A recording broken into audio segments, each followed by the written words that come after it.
મિત્રો આપણે સરતન પછી અત્યારે મેથરા પોગી ગયા છે ભૂતળા દાદાના દર્શન કરો અને અત્યારે જો જંગલની વચ્ચે પોગી ગયા છું અને તમને મારી પાસે જો ધજા તો દેખાતી છે આ ધજા જોઈને આપણે એમ એટલું તો સુકૂન મળી જ જાય છે કે અત્યારે તમને આ જંગલમાં ખબર છે સિંહ દીપડા જોવા મળે છે તો એટલું તો તમને એમ ખબર જ હશે કે આ ધજા જોવો એટલે તમને આસ્કારો મળી જાય છે એટલે ભૂતળા દાદાને એટલી દયા છે કે અહીંયા તમને એટલા જાનવર હોવા છતાં કોઈ ઈજા થતી નથી તો આપણે અત્યારે ભૂતળા દાદાના દર્શન કરવા જશું તો મારી સાથે વિડીયોમાં જોડાઈ રહેજો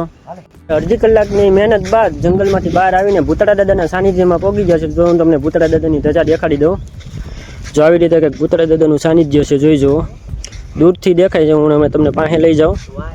તો મિત્રો અત્યારે આપણે ભૂતળા દાદાના સાનિધ્યમાં પહોંચી ગયા છીએ જે બારાવાળા ભૂતળા દાદા કહેવાય છે ત્યાં તો અત્યારે આપણે ભૂતળા દાદાના દર્શન કરવાના છે તો હું પહેલાં તમને ભૂતળા દાદાના દર્શન કરાવી દઉં તમે ભૂતળા દાદાના દર્શન કરી લો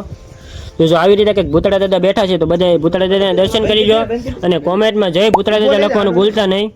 ભૂતળા દાદાની એટલી કૃપા છે ને તે અત્યાર સુધી એક પણ એવો બનાવ નથી બન્યો કે કોઈ જાનવરે કોઈ વ્યક્તિને ઈજા પહોંચાડી હોય જંગલમાં કે જંગલની બહાર એટલે આપણે દાદાને એટલું માનીએ કે દાદાની એટલી દયા હશે કે કોઈને ઈજા નથી પહોંચાડતું કોઈ જાનવર તો જોઈ જાઓ